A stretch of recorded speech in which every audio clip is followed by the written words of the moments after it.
আসসালামু আলাইকুম। ওয়েলকাম জানাচ্ছি রাতেন্স মম কিচেনে নতুন আরেকটি রেসিপি দেখার জন্য।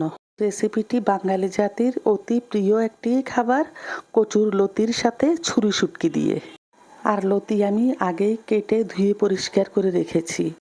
প্রথমে আমি একটা চুলাতে কড়াই বসিয়ে দিয়েছি, তার মধ্যে পরিমাণ মতো তেল দিয়ে আগে কুচিয়ে রাখা পেঁয়াজ কুচি দিয়ে দিচ্ছি।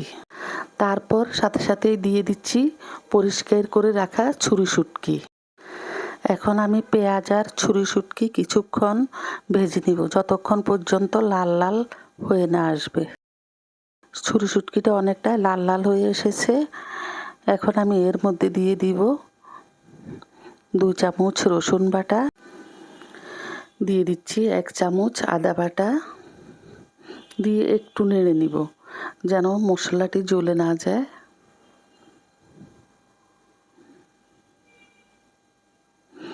এখন দিয়ে দিচ্ছি সামান্য পরিমাণে পানি, দিয়ে আরেকটু নেড়ে চেড়ে দিব।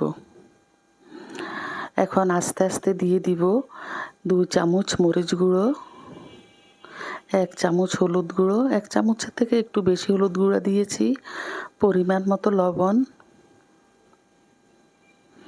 দিয়ে ভালোভাবে মশলাটা মিশিয়ে নিব। মিশাতে মিশাতে একটা সময় যখন তেল উঠে আসবে মশলার থেকে, তখন আমি দিয়ে দিব কেটে পরিষ্কার করে রাখা কচুর লতি। এই কচুর লতি রান্না করতে অনেকটা ইজি, আবার খেতেও দারুণ স্বাদের। অনেকে হয়তো কাটা বাছার জন্য খেতে চায় না, যারা ভালোভাবে কাটতে জানে তাদের কাছে অনেকটা ইজি লাগে। আমার কাছে লতি কাটতে খুব একটা কঠিন কিছু মনে হয় না।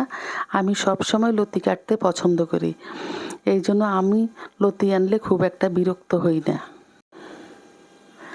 তরকারিটা মশলার সাথে ভালোভাবে মিশানো হয়ে গিয়েছে। এখন দিয়ে দিচ্ছি পরিমাণ মতো পানি। পরিমাণটা আপনারা যেহেতু সবসময় রান্না করেন বুঝতেই পারবেন পরিমাণটা।